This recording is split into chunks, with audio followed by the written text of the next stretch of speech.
Setelah sebuah bencana atau krisis besar melanda, perhatian dunia biasanya tertuju pada puing-puing bangunan yang hancur, infrastruktur yang lumpuh, dan kebutuhan logistik yang mendesak. Namun di balik upaya pembangunan kembali yang terlihat secara fisik, terdapat sebuah reruntuhan lain yang lebih sunyi namun sama destruktifnya, yaitu luka psikologis yang tertanam dalam benak para penyintas. Sayangnya, upaya penyembuhan luka batin ini seringkali terhambat oleh tembok besar yang bernama stigma. Di banyak masyarakat, masalah kesehatan mental pasca bencana masih diselimuti oleh kabut mitos yang menganggap rasa sakit emosional sebagai tanda kelemahan karakter atau kurangnya iman.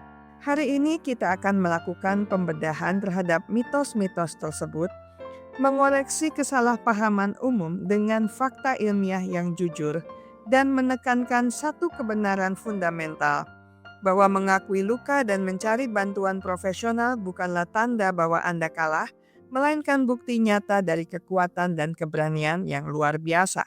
Mitos pertama, orang yang kuat tidak akan mengalami trauma.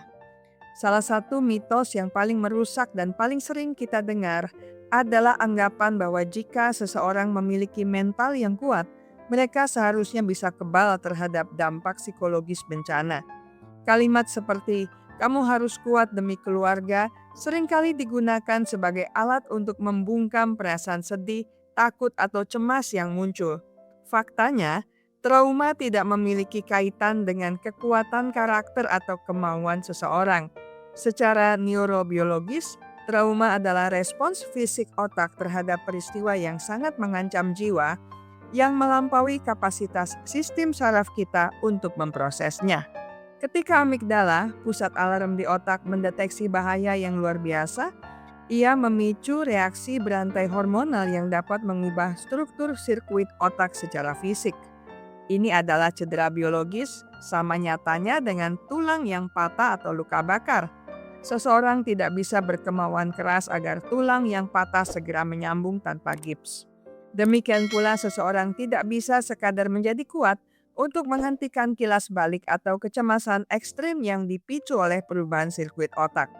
Menganggap trauma sebagai kelemahan adalah seperti menyalahkan seseorang karena paru-parunya sesak setelah menghirup asap kebakaran. Itu adalah reaksi fisiologis yang wajar terhadap kondisi yang tidak wajar. Menghancurkan mitos harus kuat ini sangat penting karena stigma ini seringkali memaksa penyintas untuk memakai topeng ketangguhan yang justru memperparah kondisi mereka. Ketika seseorang menekan emosinya karena takut dianggap lemah, energi traumatis tersebut tidak hilang. Ia justru terpendam dan seringkali meledak di kemudian hari dalam bentuk depresi berat, gangguan kecemasan kronis, atau keluhan fisik tanpa penyebab medis yang jelas. Fakta yang harus kita peluk adalah bahwa kerentanan adalah bagian dari kemanusiaan kita. Menangis, gemetar, atau merasa tidak berdaya setelah kehilangan segalanya adalah respons yang sangat manusiawi. Ketangguhan sejati atau resiliensi bukanlah tentang tidak pernah jatuh, melainkan tentang memiliki keberanian untuk mengakui bahwa Anda sedang terluka dan membutuhkan dukungan untuk bangkit kembali. Mitos kedua, trauma adalah akibat dari kurangnya iman atau kurang berdoa. Di lingkungan masyarakat yang religius, seringkali muncul persepsi yang menyakitkan bahwa gangguan mental pasca bencana adalah tanda bahwa seseorang kurang beriman, kurang bersyukur, atau kurang berdoa. Pandangan ini menciptakan beban ganda bagi penyintas. Selain harus menanggung trauma bencana, mereka juga harus memikul rasa bersalah dan malu karena merasa gagal dalam kehidupan spiritual mereka. Fakta yang perlu kita tekankan dengan penuh rasa hormat adalah bahwa kesehatan mental dan keimanan berada pada dimensi yang berbeda namun dapat saling melengkapi. Memiliki gangguan stres pasca trauma tidak berarti seseorang kehilangan imannya. Sebagaimana menderita diabetes atau hipertensi tidak mencerminkan tingkat religiusitas seseorang. Spiritualitas memang bisa menjadi sumber harapan dan kekuatan yang luar biasa dalam proses pemulihan. Namun ia bukanlah pengganti dari intervensi klinis ketika terjadi gangguan pada fungsi otak. Logika yang harus kita bangun adalah logika integratif. Jika seseorang mengalami serangan jantung, kita akan berdoa untuk kesembuhannya, sekaligus membawanya ke dokter spesialis jantung. Kita memahami bahwa Tuhan memberikan ilmu pengetahuan kedokteran sebagai jalan penyembuhan. Prinsip yang sama berlaku untuk kesehatan mental. Mengunjungi psikolog atau psikiater adalah bentuk ikhtiar atau usaha nyata untuk menjaga amanah berupa kesehatan tubuh dan pikiran yang telah diberikan kepada kita. Mencari bantuan profesional tidak mengurangi nilai doa seseorang. Justru, itu adalah tindakan yang selaras dengan nilai agama yang menjunjung tinggi pemeliharaan kehidupan dan kesejahteraan. Kita perlu mengubah narasi dari cukup berdoa saja menjadi berdoa dan berobat, sehingga para penyintas merasa didukung secara spiritual sekaligus mendapatkan penanganan medis yang mereka butuhkan tanpa merasa dihakimi.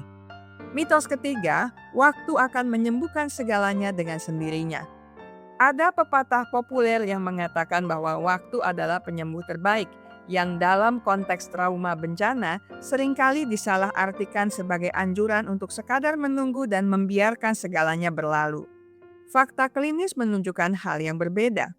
Waktu tanpa pemrosesan yang aktif justru dapat membuat trauma semakin mengakar. Bagi sebagian orang, gejala trauma memang bisa mereda seiring berjalannya waktu. Namun bagi banyak orang lainnya, luka batin justru menjadi beku atau terisolasi di dalam memori otak. Trauma yang tidak diproses tidak akan hilang begitu saja. Ia akan tetap berada di sana, siap untuk dipicu oleh pengingat sekecil apapun, bahkan bertahun-tahun setelah bencana berakhir. Menunggu terlalu lama tanpa bantuan yang tepat dapat menyebabkan kondisi tersebut berkembang menjadi gangguan mental yang lebih kompleks dan sulit diobati.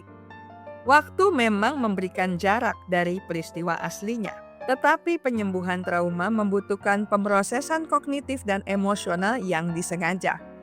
Ini melibatkan pengintegrasian memori traumatis ke dalam cerita hidup yang lebih luas, sehingga memori tersebut tidak lagi memiliki kekuatan untuk membajak sistem saraf Anda. Terapi seperti EMDR atau CBT membantu seseorang untuk mencairkan memori yang beku tersebut secara aman. Mengandalkan waktu saja tanpa tindakan nyata adalah seperti membiarkan luka terbuka tanpa dibersihkan dengan harapan akan sembuh sendirinya. Risikonya adalah infeksi yang lebih parah. Oleh karena itu, fakta yang benar adalah penyembuhan adalah hasil dari kombinasi antara berlalunya waktu dan upaya aktif untuk mencari pemulihan. Mitos keempat, mencari terapi berarti kamu gila atau tidak normal. Stigma yang paling persisten adalah pelabelan negatif terhadap siapapun yang mendatangi profesional kesehatan mental. Kata gila seringkali digunakan secara serampangan untuk mendiskreditkan penderitaan emosional seseorang. Hal ini membuat banyak penyintas merasa bahwa mencari terapi adalah pengakuan bahwa mereka telah rusak secara permanen. Fakta yang harus kita komunikasikan secara luas adalah psikoterapi adalah fisioterapi untuk otak. Sebagaimana kita pergi ke fisioterapis untuk memulihkan fungsi otot setelah kecelakaan, kita pergi ke psikolog untuk memulihkan fungsi regulasi emosi setelah bencana. Sebagian besar orang yang mencari terapi pasca bencana adalah orang-orang yang sepenuhnya normal, yang sedang mengalami reaksi yang wajar terhadap peristiwa yang sangat tidak normal. Terapi bukanlah tentang memperbaiki sesuatu yang gila, melainkan tentang mempelajari keterampilan baru untuk mengelola sistem saraf yang sedang stres berat. Memahami pola pikir yang terdistorsi oleh ketakutan, dan membangun kembali rasa aman. Saat ini banyak tokoh dunia, atlet berprestasi, dan pemimpin besar secara terbuka mengakui bahwa mereka menjalani terapi untuk menjaga kesehatan mental mereka. Hal ini menunjukkan bahwa terapi adalah alat untuk optimalisasi diri dan pemulihan, bukan tanda kegagalan. Jika kita bisa menormalkan kunjungan ke dokter gigi atau dokter umum, kita juga harus bisa menormalkan kunjungan ke terapis sebagai bagian dari gaya hidup sehat yang bertanggung jawab. Kesimpulannya, mencari bantuan adalah tanda kekuatan tertinggi. Setelah meruntuhkan mitos-mitos di atas, kita sampai pada satu kesimpulan besar. Mencari bantuan profesional adalah salah satu tindakan paling berani dan kuat yang dapat dilakukan oleh seorang manusia. Karena mengakui bahwa Anda sedang kesulitan membutuhkan kejujuran yang luar biasa. Menghadapi kenangan yang menyakitkan di ruang terapi membutuhkan keberanian yang jauh lebih besar daripada sekadar memendam dalam diam. Memutuskan untuk sembuh berarti Anda memilih untuk mengambil kendali kembali atas hidup Anda, alih-alih membiarkan trauma yang memegang kendali. Ini adalah bentuk perjuangan aktif untuk masa depan Anda, keluarga Anda, dan komunitas Anda. Penyintas yang mencari bantuan adalah mereka yang menolak untuk dikalahkan oleh keadaan. Mereka adalah orang-orang yang memahami bahwa untuk membangun kembali rumah yang kokoh di luar, mereka harus terlebih dahulu memiliki pondasi yang stabil di dalam. Jadi, jika saat ini Anda merasa berat, jika bayang-bayang krisis masih menghantui malam-malam Anda, atau jika kecemasan terasa seperti beban yang tak terangkat, ketahuilah bahwa Anda tidak perlu memikulnya sendirian. Jangan biarkan stigma atau suara-suara sumbang di luar sana merampas hak Anda untuk pulih. Mengulurkan tangan untuk meminta bantuan bukanlah tanda Anda jatuh. Itu adalah tanda bahwa Anda sedang bersiap untuk bangkit dengan lebih tangguh.